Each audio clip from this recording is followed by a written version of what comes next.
As expected, the U.S. is cutting interest rates by a quarter point. Now, 3 members of the Federal Reserve did dissent in this vote today, and they all had different reasons for the dissension. 2 of them wanted rates left unchanged, and 1 wanted a bigger interest rate cut. Now, the Fed chair did say today during his news conference, if the U.S. economy weakens, more extensive cuts may be needed. The U.S. president very disappointed with this move, tweeting in part, Jay Powell and the Federal Reserve fail again. No guts, no sense, no vision. The U.S. dollar did gain ground after the announcement, so our loonie weakened.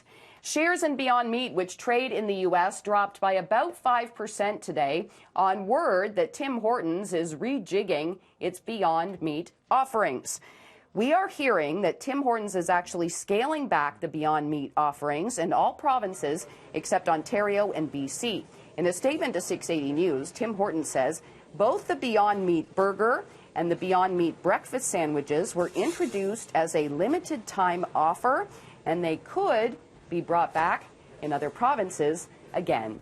Shares in CanTrust today hit an all-time low of $1.50 a share after Health Canada yanked its licenses. This is the latest setback for the cannabis company, which has been under investigation by regulators for cultivation in unlicensed rooms. Now, the company has 10 days to respond, and the door was left open for the license to be reinstated.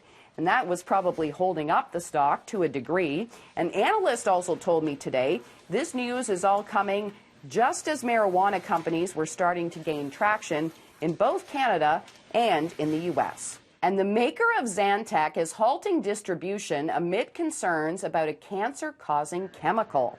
The generic drug unit of Novartis, Sandoz, says this precautionary move comes after regulators in the U.S. and Europe began investigating the discovery of a likely carcinogen in the medications. The chemical, known as NDMA, has been found in brand name and generic versions of Zantac.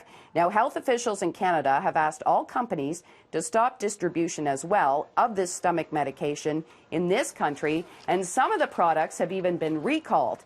If you take this medication, Health Canada says you should speak to your doctor or pharmacist about alternatives until more is known. From the 680 Business Center, I'm Kris McCucker.